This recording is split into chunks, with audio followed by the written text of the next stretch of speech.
Qual foi o maior acerto de Jesus? Por que Cara, isso conseguiu... Por que isso olha só, tem rendeu? uma passagem, que é a passagem dos 5.000 pães no deserto, né?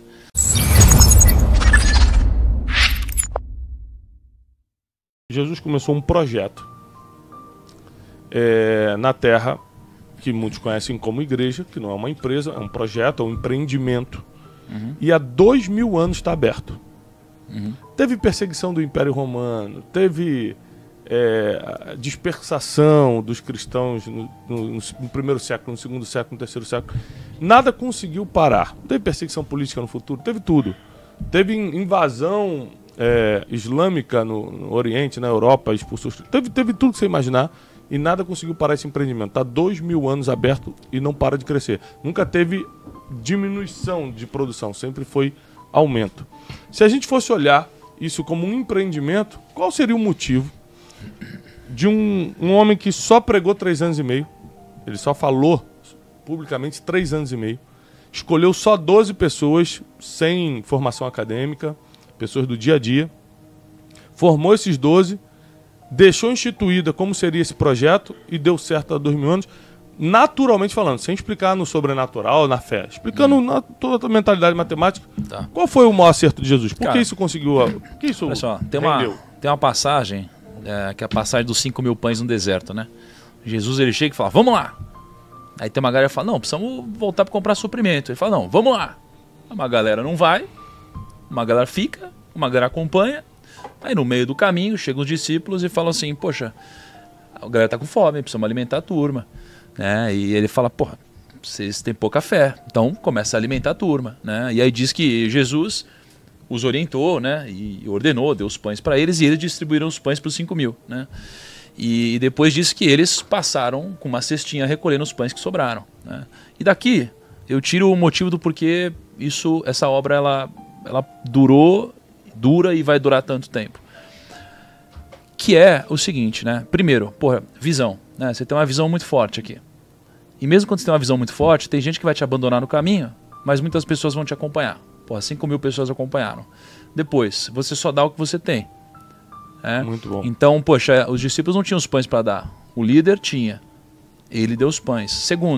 Terceiro, né? Jesus, ele falou para os discípulos. E os discípulos falaram para os 5.000. Então Jesus não falou para os 5.000. Isso é um princípio de escala, de liderança, de gestão. Isso é incrível. Você cuida dos seus discípulos, não dos 5.000.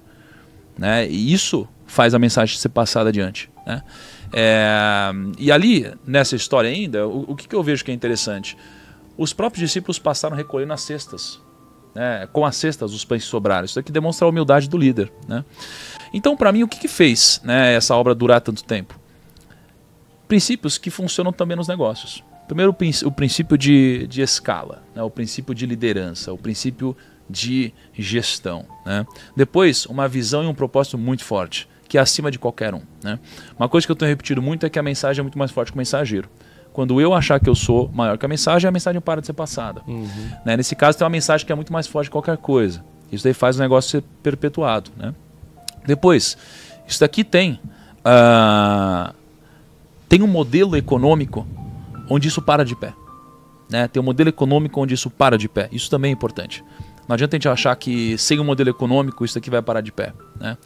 Depois, eu acredito que você tem um senso de comunidade muito forte. As pessoas, elas chamam de irmãos. Né? As pessoas, nossa, é irmão, irmão, irmão. Assim, as pessoas, elas se ajudam. Tem um senso de ajuda muito forte, de comunidade muito forte. Né? Você tem um senso de hierarquias muito bem estruturadas, você tem líderes, né? Você tem pessoas que passam mensagem, você tem os 5 ministérios, você tem uma série de coisas importantes. Né? Eu acho que o somatório de todas essas coisas são as mesmas coisas que fazem uma empresa dar certo. Né? E eu acho que tirando o lado espiritual, eu acho que o conjunto de todas essas coisas fazem essa mensagem se perpetuar por tanto tempo. Né? Tirando o lado espiritual de vista. E quem for inteligente consegue pegar esses princípios e trazer para a sua obra de vida. Né? E uma das coisas que eu acho que é menos percebida, mas uma das coisas mais importantes também aqui e que facilitam no mundo dos negócios é o ritual. Tem muito ritual. Muito ritual. Né? Então quando eu olho para os judeus e estudo um pouco sobre os judeus, eu vejo que eles têm muito ritual. E alguns deles nem fazem sentido para mim. Mas qual que é o ponto? Tem tanto ritual que aquilo lá te mantém vivo em relação ao que está acontecendo, né? Então, o ritual de todo dia fazer a mesma coisa, né?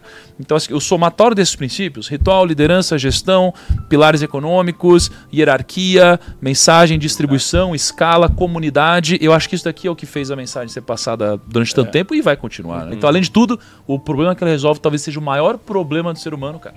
Maior do que qualquer coisa, cara. A história do pescador é que tem um pescador que ele era muito humilde. E aí ele todo dia ia lá de manhã, pescava um peixinho, aí ele trazia para casa, comia com a família. Só o suficiente, né?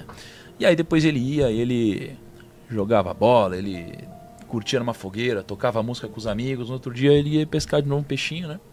E a vida dele era assim, ele se divertia, ele era feliz, né? E aí chegou um empresário, olhou para ele num certo dia e falou: meu, por que você tá fazendo isso? Isso que você tá fazendo é ridículo. Na percepção do empresário, né? Ele falou: por que é ridículo? Aí o empresário falou: bom, eu acho que você tinha que fazer diferente, eu vou te ensinar o que é pra você fazer, presta atenção. Aí chegou o pescador e falou: ó, você tem que trabalhar um pouquinho mais todos os dias. E aí você precisa pescar mais peixe. Por quê? Você precisa pegar esse mais peixe para você ter uma sobra do que você consome e você precisa começar a vender. Quando você começar a vender, você vai trazer mais dinheiro e vai começar a guardar esse dinheiro. E aí você vai começar a investir esse dinheiro.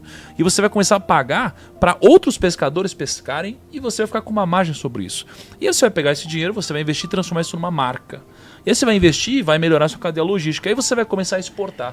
E aí você vai morar fora do país. E aí você vai montar uma estrutura lá fora. E aí você vai ficar cada vez maior. Aí eu falo: nossa, mas quanto tempo? Pô, uns 10 anos. E depois? E depois você continua expandindo. Aí você continua expandindo globalmente. E aí você fica gigante. Aí não sei o que lá, aí você pega e vende seu negócio. Em quanto tempo? 20 anos mais ou menos. De 15 a 20 anos. Aí ele fala: mas por que eu vou fazer tudo isso? Aí ele fala: para aí sim, você pegar e ter liberdade financeira para poder ter um tempo para sua família. Desfrutar, comer um peixinho na beira da praia. Aí o pescador falou assim... hoje? Aí o pescador falou assim: mas eu faço isso hoje. É a história. Aí ele falou: mas eu já faço isso hoje, pra que eu vou fazer isso? Então isso é um pouco da mensagem também. Porque às vezes você já chegou num ponto, né? E às vezes o que te dá a felicidade pra você, às vezes o seu propósito é ficar com a sua família. E às vezes o que você tá fazendo agora é só se afastar da sua família. Em busca de algo que não faz sentido. Então às vezes a gente é burro, a gente conta história pra gente, a gente se engana. E às vezes a gente já tem o que é mais importante pra gente, o que é mais valioso. Quando eu tive o senso de propósito e visão do que me completa, do sentido da minha vida, eu percebi que eu sempre tive isso junto comigo.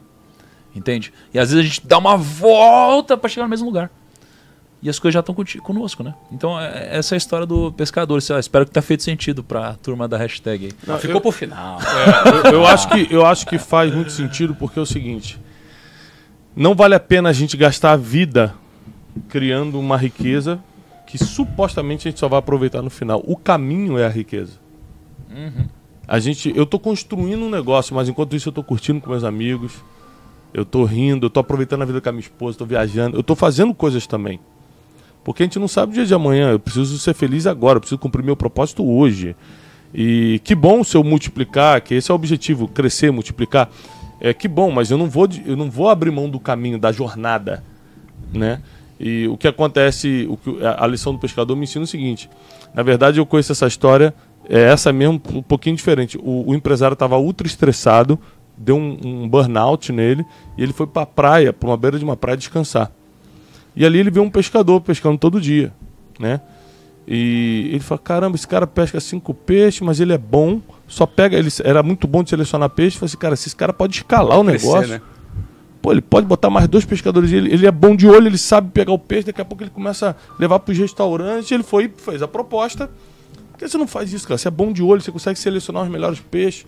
E ele falou: e depois? Ele falou: cara, aí depois você começa a vender para os restaurantes. Então. Ele falou: e depois? Aí depois você bota mais 5 barcos, com o seu lucro você vai pagando essa galera, vai sobrando para você. E depois você começa a exportar isso, cara. Estados Unidos e Suécia. Ele falou: e depois? Ele falou: cara, depois você já tem uma multinacional, você começa equity, você abre e vende por bilhões. Ele falou: e depois? Ele falou: cara, depois, meu irmão.